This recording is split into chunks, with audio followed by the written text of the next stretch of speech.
What's going on, ladies and gentlemen? Welcome to another episode of the Philly Faithful Podcast. My name is Troy Brock. I am your host. You can find me on Twitter at Troy B Baseball. You can find the show on Twitter at Philly Faith Pod. Faith spelled with a PH, just like Philly. This is the one-stop shop for news, updates, and opinions on your Philadelphia Phillies. And my, oh my, do I have some opinions to talk about today. If you're listening on Spotify or iTunes, leave us a 5-star rating. It helps us out tremendously. If you're watching on YouTube, leave a like, leave a comment, hit that subscribe button, and turn that notification icon on so you'll be notified when another episode just like this one goes live. Yeah. Dave Dombrowski and Rob Thomson had a press conference yesterday, and that's what we going to talk about today. Because, yeah, it's not great. It's really not. It's not great from the top down. It is just becoming. I'm going to take my glasses off for this one. From the top down, it is just becoming more and more evident that they don't know what they're doing. And I don't get it, man. I don't get it. The big news off the top. They extended Rob Thomson through 2026. And I know I've gotten a lot of flack lately about having an issue with Rob Thomson, and that's fine. You don't have to agree with me, but that doesn't mean that I'm wrong, that Rob Thomson is an issue. He might not be the issue, as my rants have made it seem, that I feel like, and I know that he's not the only issue, but he is an issue, and he is a big issue, and extending him through 2026 does not fix the issue, because now you got him for through at least part of 2025, so God knows how many games he's going to blow with bad managerial decisions in 2025, but it doesn't make sense. And I also want to touch on the fact that I put out a tweet yesterday on my personal Twitter talking about Jerry Jones's comments. This is if you're looking at this is a Creed shirt, greatest halftime show ever. If you're watching on YouTube, you can see it. If you're listening on Spotify or iTunes, you cannot see it, but it's got Scott Stapp there. There's Scott Stapp, one of the best lead singers in the history of music, and he's wearing a Cowboys shirt because this is from the halftime show where he played the Cowboys and the Lions on Thanksgiving in 2001, where they performed Higher, and dude swung on ropes and things of that nature. And I will be going to see Creed next month, and I'm excited for that. But I'm not a Cowboys fan. I may have been in the past. The world may never know. But I am not currently a Cowboys fan. And to be completely honest, I don't really care all that much about the NFL to honestly and just fully, oh, that's my team, go team, yeah. You're never gonna. I don't care about the NFL. I like college football. College football's fun.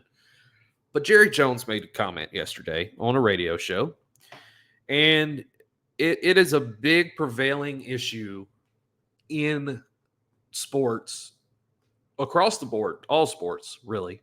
At some time or another, athletes or people that are in management, the front office, working within the higher levels of the organization, have had these thoughts, and some have made them public, like Jerry Jones did yesterday. And it essentially boils down to they think that because, and even, let me back up some, even some fans feel this way. So it's not just athletes and people that work within the higher levels of an organization. It's also some fans of sports and teams feel this way. And it's not right. And it's not like, oh, that's wrong. Bad. You're bad for feeling that. It's not like, oh, you're a bad person. No, it's not like that kind of, it's not right. It's just, it's incorrect. It's incorrect, not right. But essentially, not verbatim, I'm not quoting him directly, but essentially Jerry Jones said to the interviewers on the radio show that he goes on weekly And the Cowboys, if you're listening to this, you're probably a Phillies fan, and so that means you're probably also an Eagles fan, and so you know that the Cowboys are not having the best season. They're really not having a good season. They may not even have a Cowboys 8-8 season.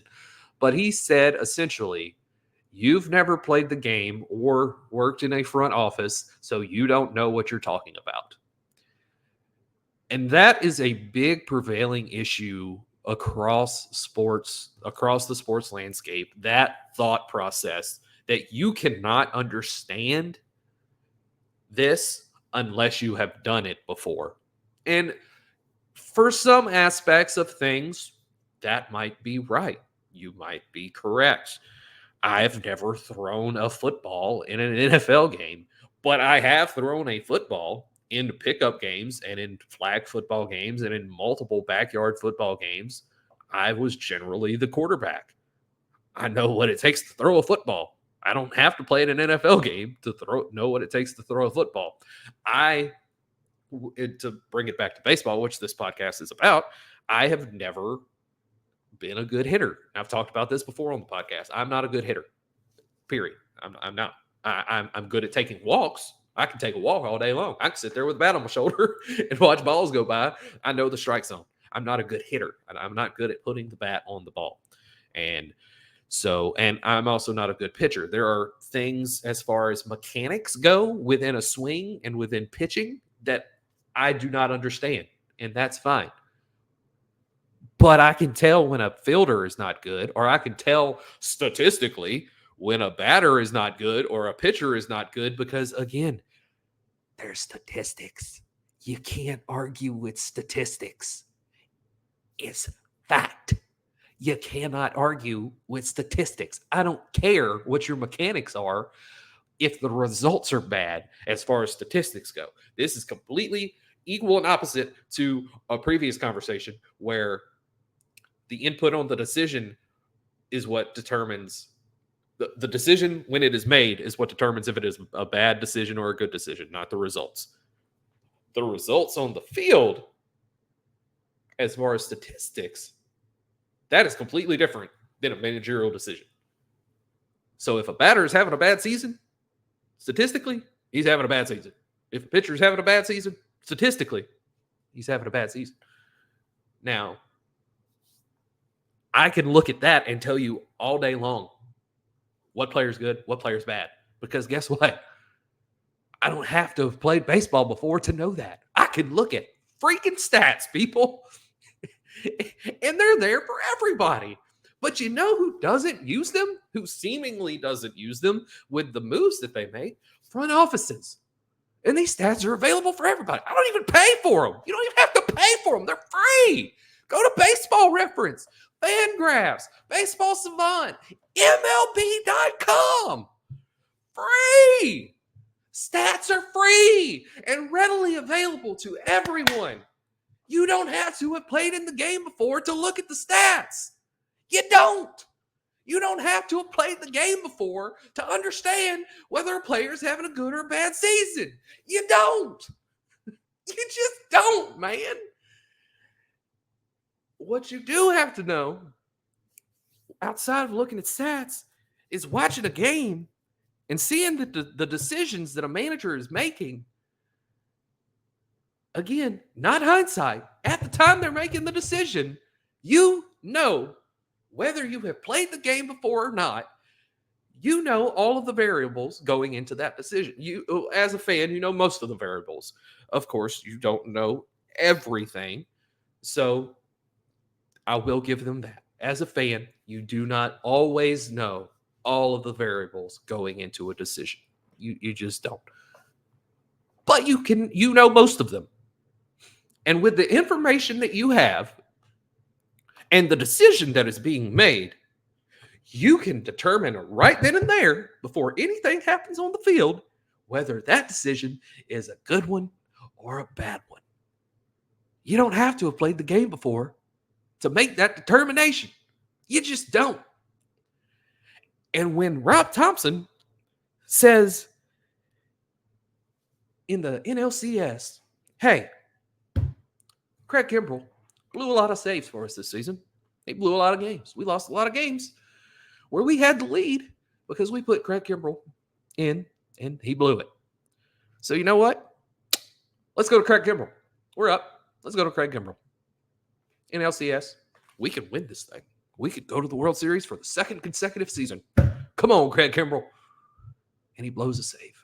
He blows the game. The Phillies lose. Cool. No worries. NLCS is still going. Next game. Let's move on to the next game. We'll get them next time. Same thing. Status quo. Next time. Phillies have the lead. It's not a big lead. Save situation. You know what? Craig Kimbrell had a bad season. Didn't have a bad season. He had a meh season. He blew a lot of games. Lost a lot of games for the Phillies when we put him in save situations. It didn't work out. He blew one last night. Last night, he blew one. We lost that game last night because Craig Kimbrell came in and blew the save. So you know what? Come on, Craig Kimbrell, let's do it again. Think about that. Before anything happens, and you know the result. You do. If you're listening to this podcast, you know the result. But think about it. Is that a good decision? No, it's not. It's just not. All right, let's move on. 2024. Let's talk about this year. We'll talk about this year. And we'll only talk about the postseason. Because, yeah, I would. I'm going to be honest. I would have to do some digging. I know they are there. I have seen them. I have watched them. But I would have to do some digging to find specifics. And I have not done that digging yet. But we will in a future episode. Believe me. 2024 postseason. Game 1, National League Division Series. Against the Mets. Division rival, New York Mets. Zach Wheeler pitches phenomenally. 7 innings. No runs. Phillies have the lead. 1-0. Phillies have a lead in the 8th inning. At home. Citizens Bank Park. Red October. It's great. It's great. Best home field advantage in baseball. But you know what? It's the 8th inning. Mets haven't got a run. We're up. We're winning. You know what? That's awesome. That's great. Jeff Hoffman didn't pitch well his last couple outings in the regular season. He's been dealing with some neck soreness. He didn't pitch in the sim game on Wednesday because of that neck soreness. So it's been almost a week, if not exactly a week, since he's pitched last in a game. So, Jeff Hoffman, come on. Come on. You're up. Again, you know the result. But even without knowing the result, you know that that's not a good decision. It's not. I don't care. It's not a good decision. I don't care that he was one of the best relievers on the team in the regular season for the most part. That means nothing when you know that he was not good in his last 2 outings and he was dealing with neck soreness and hasn't pitched in a week. You know that. And guess what? Cool. Jeff Hoffman gives up the lead. Bases are loaded. There's 1 or 2 outs. I don't remember how many outs there are. I don't. Try to put that out of my mind. Bases loaded. We're going to go to the pen again. Not a clean inning for whatever reliever comes out. And, whatever reliever comes out now means that they were also available to start the inning as a clean inning instead of Jeff Hoffman, who has neck soreness, hasn't pitched in a week. Matt Strahm, the actually best reliever statistically for the Phillies in 2024. Matt Strahm, come on, not a clean inning, bases loaded. Literally can't give up an infield single or a run's going to score. He doesn't get out of the inning either. We go to the pen again, which means, again, that whoever comes out of the pen would have been available to start the inning, a clean inning with nobody on base. Again, instead of Jeff Hoffman, who was dealing with neck soreness and hasn't pitched in a week. Orion Kerkering, 3rd best reliever on the team, statistically, in 2024. 3rd best. 2nd and 3rd, there's 1 or 2 outs. I don't remember exactly. But again, can't give up an infield single or run scores.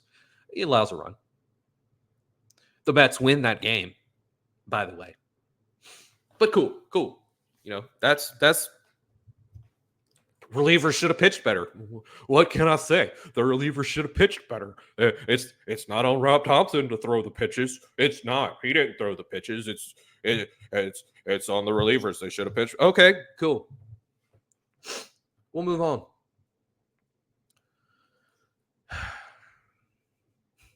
Phillies are winning another game. It's a win or go home game. The elimination game of the National League DS for the Phillies only. The Mets have a 2-1 lead in a 5-game series. It's game 4. If the Phillies lose, they go home. Phillies have a 1-0 lead. 5th inning. 1 or 2 outs. I don't remember. I don't remember if there was anybody on base. Jeff Hoffman, come on back out. That was a good decision. I will give him that. Jeff Hoffman came out. He got out of the inning. Regardless of the result, that was a good decision. It worked. Good decision, and it worked. Top of the 6th inning. We're in New York, by the way. Phillies are in New York. This is a road game. Citi Field. Division rival. Crowd hates us. Crowd hates the team. Crowd hates the Phillies. One of the biggest rivalries in baseball. Non-biased opinion. Because, again, I don't have biased opinions. I go on stats and facts. Top of the 6th inning. Phillies string together a bunch of hits. Long inning. Mets go to the bullpen twice in that inning. I don't think the Phillies scored. Still 1 or 2-0. I don't remember the exact score. 20-plus minute inning. Jeff Hoffman finished the bottom of the 5th and successfully 7 pitches, got out of the inning without giving up any runs, keeping the score intact. Sits in the dugout after the adrenaline dump at the bottom of the 5th. Sits in the dugout for 20-plus minutes. Hoffman was great. He pitched 7 innings. He threw 7 pitches. Adrenaline dumped. He's been sitting for 20 minutes. Good part of the Mets lineups got in the meat of it here. We've got Carlos Estevez available. We've got Matt Strahm available. We've got Ryan Kirkring available. Any of whom can start a clean inning. We brought Carlos Estevez in to be a high leverage reliever and be a closer for the team. And he hadn't been good in that role, but he can still start a clean inning. 1-2 run ball game, middle innings. It might not go great, and let's send Jeff Hoffman back out. Adrenaline dump, 20 minutes sitting. Send Jeff Hoffman back out. You know the result. Without knowing the result, bad decision. Bad decision. Jeff Hoffman loads the bases. He does get an out. He does get 1 out. So there's 1 out. Bottom of the 6th inning. Bases loaded. Francisco Lindor's due up. One of the Mets' best hitters. He has not been the Mets' best hitter in the postseason. That's been Mark Vientos. But he has been one of the Mets' best hitter. And this season, he's been a top 10 hitter in the National League. Per statistics. Not biased. Can't argue statistics. So, in last night's game, game 3, he faced Carlos Estevez. He had an RBI double. Later in the game, Ryan Kirkring comes in to pitch, and I'm pretty sure Matt Strahm comes in to pitch also. But bases loaded, 1 out. Phillies still have the lead. Batter that hit an RBI double off Carlos Estevez in last night's game. Let's send out Carlos Estevez. Oh! You know the result. It's been everywhere, all over social media, all over TV. You know the result. But even without knowing the result, bad decision. That is just 1, 2, 3, 4, 5. That's just 5. In 1, 2, 3, 4, postseason games that proved very, very detrimental to the Phillies' chances of winning a World Series.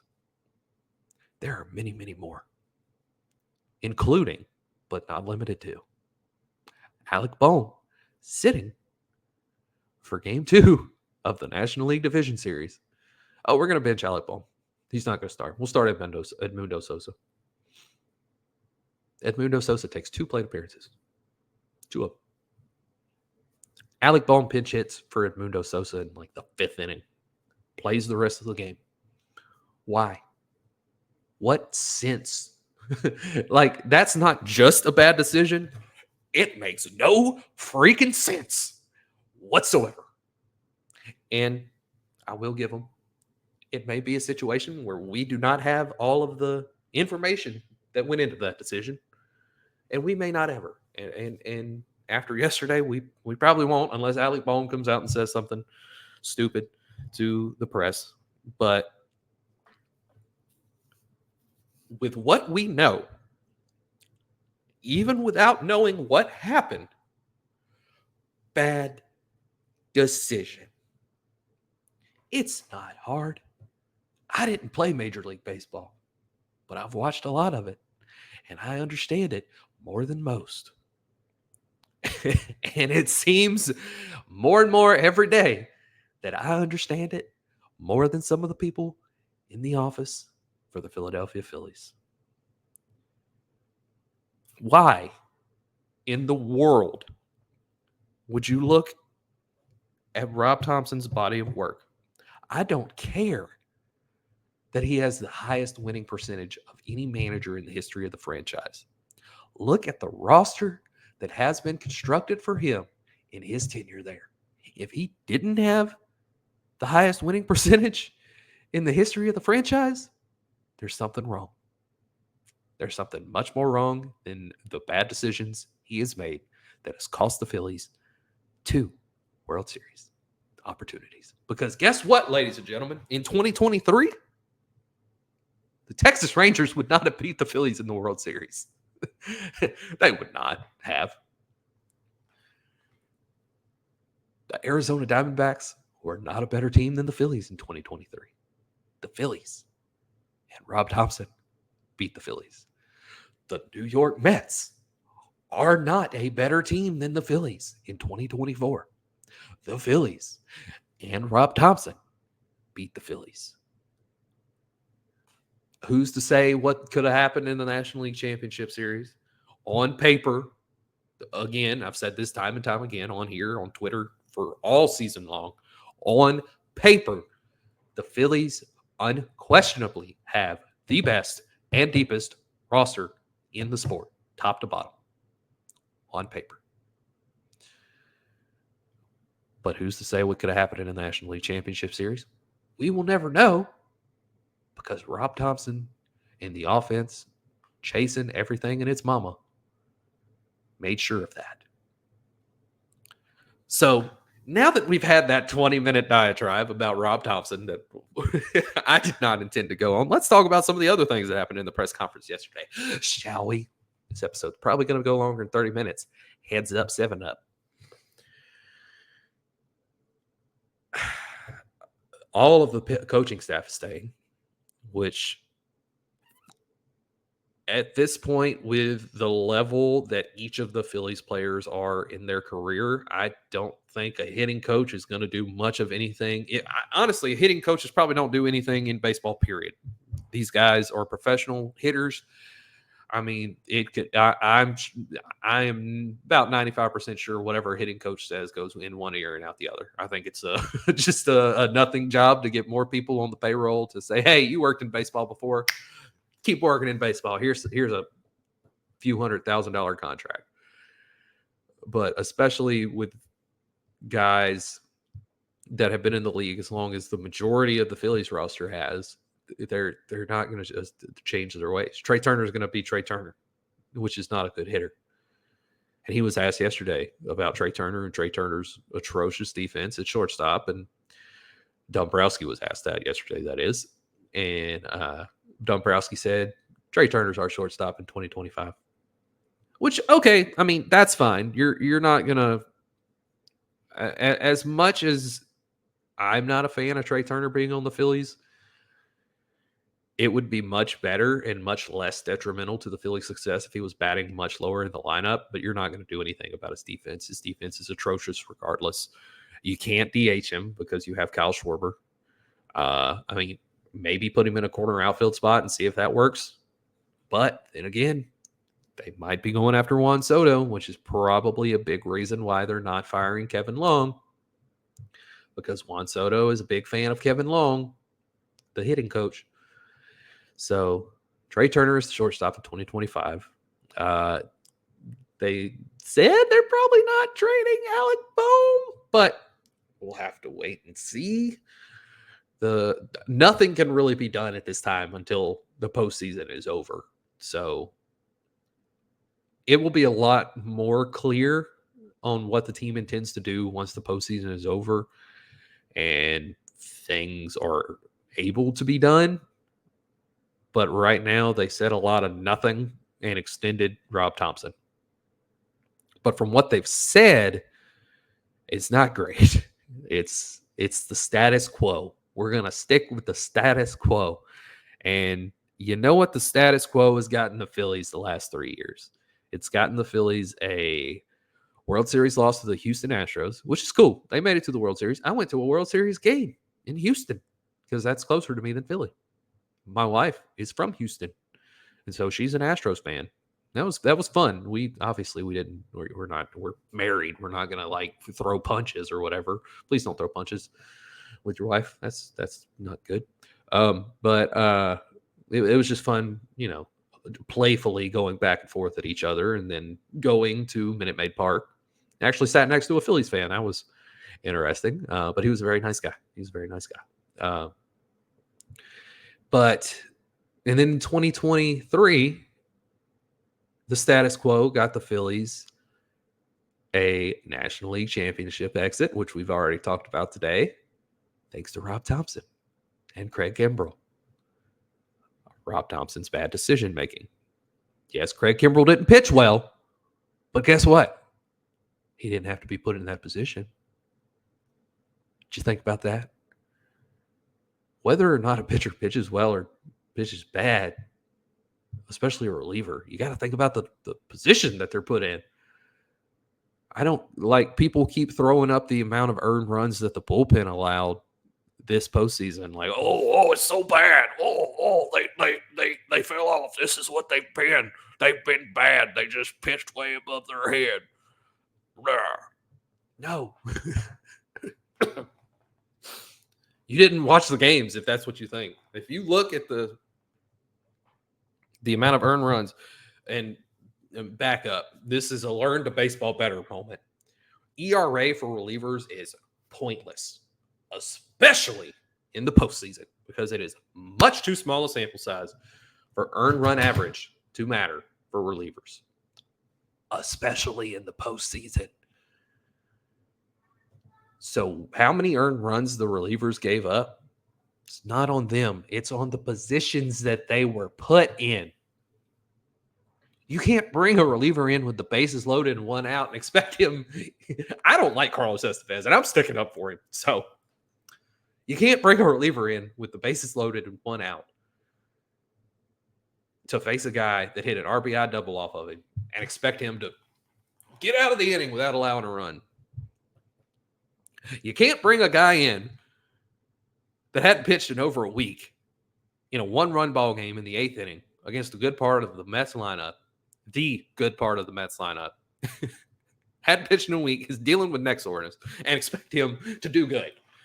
You can't bring a guy in with the bases loaded and one out and expect him to not give up a run. You can't bring a guy in with people on second and third and one or two outs and expect him to not give up a run.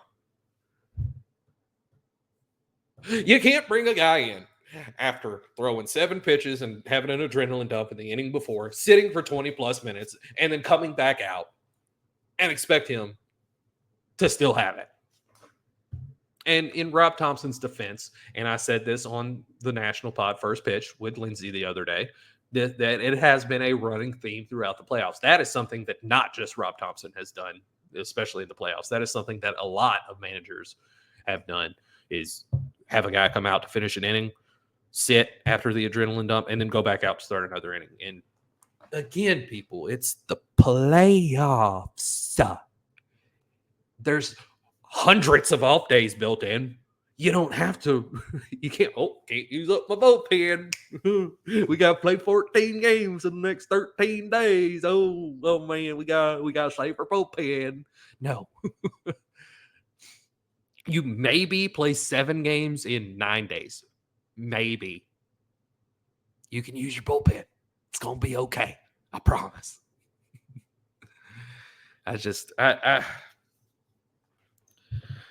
This was a lot longer than I intended it to be, but it needed to be done. It needed to be said because it just doesn't make sense. On an organizational level, it just doesn't make sense. And as time goes on, it is beginning to be more and more evident that Dave Dombrowski may not be the guy. And we've seen it before. We've seen it in Boston. We've seen it in Detroit. He's like a tornado. The way he generally manages these teams. It's like a tornado. He just, when he's gone, all that's left is a path of destruction. There's the Tigers. This is the first time the Tigers have been to the playoffs in, a decade? The Red Sox really haven't been good in the past 5 or 6 years since he's been gone. He hadn't been gone that long. And now it's looking like that is what's going to happen with the Phillies. And that's not great. That's not a good feeling if you're a Phillies fan. That's not a good feeling if you cover the Phillies. Because we know what it was like to go through that rebuilding period, that stage of rebuilding. And it took so long. And it wasn't fun as a fan or, again, as someone that covers the team. It's not fun. It's not fun to watch your team lose 100 games. And it's just, and quick sidebar, the Phillies faithful still, not the podcast, the people still supported the team, still showed up to games, as one should when they're a fan of a team, regardless of if they're doing bad or good. But that's a different conversation for a different day. And it's just, it's the Phillies might not win a World Series right now. They have the roster to do so, but the team has to do more than just stick with the status quo. They had the roster to win the World Series last year. They had the World Series to win the roster. We're in the World Series this year. And Rob Thomson did his best to make sure that didn't happen. And the offense decided that they were going to chase everything in its mama. Again, look at Sean Manaea's pitches. It's just he didn't have a good game. He had good stats. Cool. But he didn't have a good game. The Phillies offense helped him. The Phillies offense helped him. There's going to be a lot more episodes in this offseason. It's a long time before the Phillies play baseball again. And like I said on Monday, we'll talk about the roster construction. We'll talk about the lineup construction and how it should be constructed, especially with the lineup, the everyday lineup that was ran out in 2024. We'll talk about how it should have been ran out, especially because now, once again, they're considering dropping Kyle Schwarber in the lineup and not batting leadoff, and that's Kyle Schwarber is the only player in the lineup outside of Johan Rojas that is in the absolute correct spot that he should be in the lineup. That's it. Just Kyle Schwarber. Nobody else in the lineup is in the spot that they should be in. And you know who that's on? Rob Thomson. Yet again, bad decision making from a guy that was a bench coach for 20 plus years. So all he knows to care about is vibes, not being a manager. Thank you for joining us today on the Philly Faithful Podcast, the one-stop shop for news, updates, and opinions on your Philadelphia Phillies. If you're listening on Spotify or iTunes, leave us a 5-star rating. It helps us out tremendously. If you're watching on YouTube, leave a like, leave a comment, hit that subscribe button, and turn on that notification icon so you can be notified when another episode just like this one goes live. You can follow me on socials at Troy B Baseball. You can follow the show on socials at Philly Faith Pod. Faith spelled just like Philly with a PH. My name is Troy Brock. I have been your host. Thank you for joining us today. And until the next episode, I've been Troy. Y'all have been awesome. Peace, love, and once again, looking at the shirt, rock and roll. I'm out. Bye.